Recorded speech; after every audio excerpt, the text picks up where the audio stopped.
పెళ్లి పుస్తకం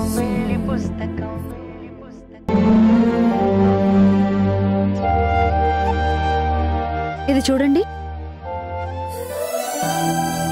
పాత బొమ్మే కదా, ఇందులో ఏముంది? సరిగ్గా చూడండి, కొత్తగా ఒక బుజ్జి బొమ్మ కనిపిస్తుంది. లేదే, నాకేం కనిపించడం లేదే. కనిపించడం లేదా? ఏ రేచీకటి వచ్చిందా? రేచీకడైతే నువ్వు పిలవగానే నీ దగ్గరికి ఎందుకు వస్తాను? అటో ఇటో వెళ్ళిపోతాను కదా. సౌండ్ని బట్టి వచ్చారేమో, ఎవరికి తెలుసు. లేదు, నిన్ను చూసే వచ్చాను. అయితే నా ఒళ్ళో ముద్దుగా బొద్దుగా ఒక పాపాయి కూర్చుంది కదా, ఇది కనబడలేదా? లేక మీరు చూసి చూడనట్టు నటిస్తున్నారా? ఓ ఇదే, నేనింకా వేరే దేని గురించో మాట్లాడుతున్నావు అనుకున్నాను. కొత్తగా కనిపిస్తుందా అంటే ఏమీ లేదు అన్నారు. ఈ పాపాయి బొమ్మ ఫస్ట్ టైం వేశాడు కదా, అది తెలియలేదా మీకు? తెలిసింది, కానీ అదేం పెద్ద విషయం కాదనుకున్నాను. ఏంటి పెద్ద విషయం కాదా?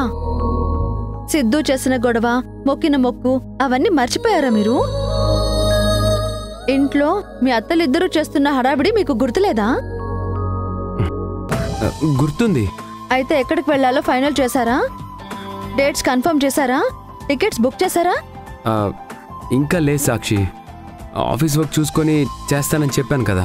చెప్పారు, కానీ ఏం చేయడం లేదో అని అనిపిస్తోంది. నీకు అనిపించిందే నిజం అనుకుంటే ఎలా సాక్షి? ఆఫీస్లో ఒక ఎంప్లాయీకి తెలిసిన ట్రావెల్ ఏజెంట్ ఉన్నాడంట, అతనితో మాట్లాడమని చెప్పాను. నిజంగానా? సిద్ధు అనుకుంటే ఖచ్చితంగా అవుతుందని లక్ష్మి ఆంటీ చెప్పింది. అదే విషయం ఈ బొమ్మ ద్వారా మరొకసారి ప్రూవ్ అవ్వబోతుందన్నమాట. మనకి పెళ్లి కాకుండానే ఈ బొమ్మ వేశాడు, అలానే మన పెళ్లి జరిగింది. ఇప్పుడు ఈ పాప బొమ్మ గీశాడు, అది కూడా నిజమవ్వబోతోంది.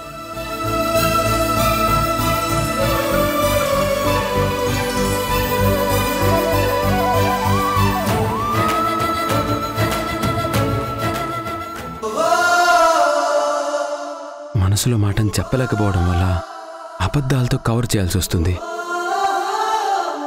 నాకు నిజం చెప్పే ధైర్యం, సాక్షి నా మనసుని అర్థం చేసుకునే అవకాశం రెండూ వచ్చే వరకు ఈ సమస్య తీరేలా లేదు.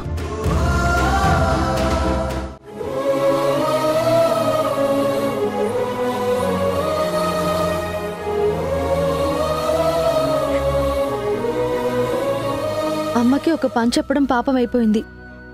ఈ చపాతీ పిండి ఎక్కడ పెట్టిందో ఏంటో.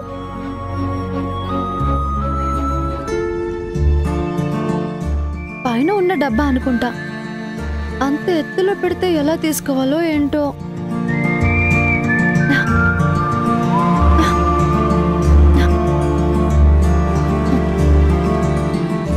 యావండి యావండి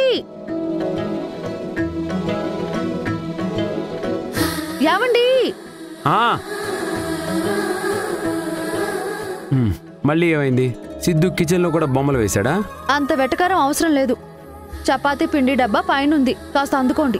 నాకు రేచీగడని కామెంట్ చేసావు కదా, ఎలా అందుకోవాలి మరి? రేచీకట్లేదని మీరు ఒప్పుకున్నారు కదా, కౌంటర్లు మాని డబ్బా తీయండి. చాలా హైట్లో ఉంది. అవును, ఏం తగిరినా అందడం లేదు.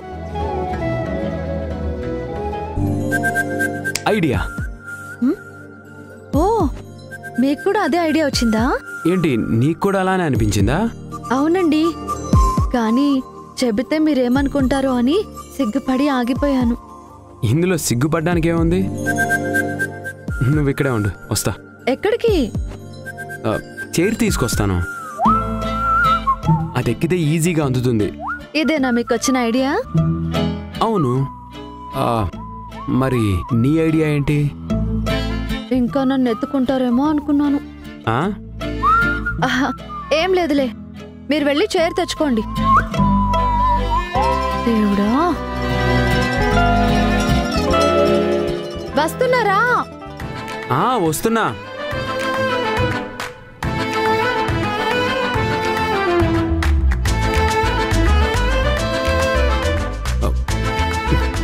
గట్టిగా పట్టుకో.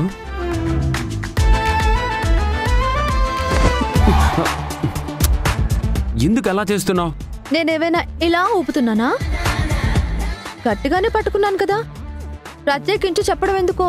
ఆ మాట ఊపి మరీ చెప్పాలా? నార్మల్గా చెప్తే సరిపోతుంది కదా. శోభనానికి ముహూర్తం దగ్గర పడుతుంది కానీ సరసం తెలియడం లేదేంటో ఈ మనిషికి. ఇదేనా? అదే అనుకుంటా. ఒకసారి మూత తీసి చూడండి. సరే నేను చూస్తాను, నువ్వు మాత్రం గట్టిగా పట్టుకో.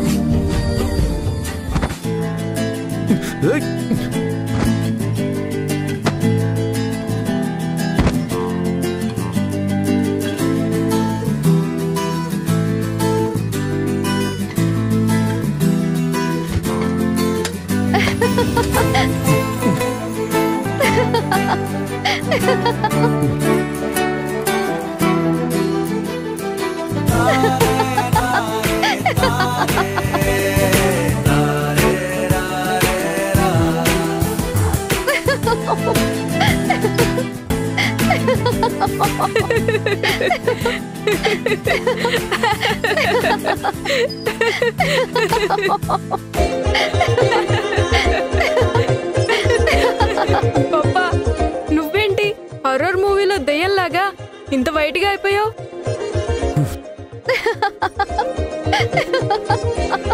నిన్న ఈ పోజ్ లో ఫోటో తీసి మా ఫ్రెండ్స్ కి చూపిస్తే భయపడి సుసు పోసుకుంటారు. ఇప్పుడే తీస్తాను. రే సిద్ధు, వద్దు చెప్తున్నాను, వద్దు. రే అమ్మా, నువ్వు తీ. సాక్షి, వద్దు.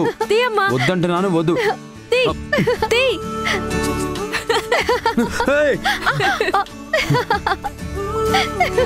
అవును లక్ష్మి గారు. అయ్యో అత్తయ్యలు, నేను దెయ్యాన్ని కాదు, మీ అల్లుణ్ణి. ఏంటి బాబు, పెండి మొత్తం అలా చల్లుకున్నావేంటి? చల్లుకున్నావు గాని సడన్ గా చూసి గుండె ఆగినంత పని అయింది. అంతా మీ కూతురు చలవే. Wow, what a pose. వావా, ఉండు నీ పని చెప్తా.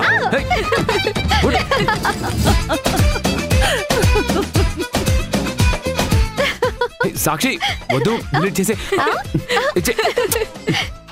సాక్షి,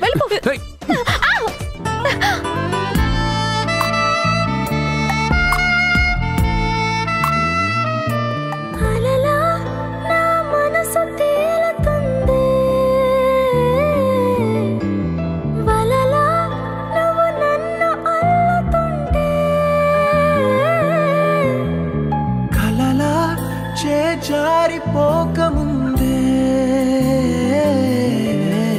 శిలలా సమయాన్ని నిలపమందే.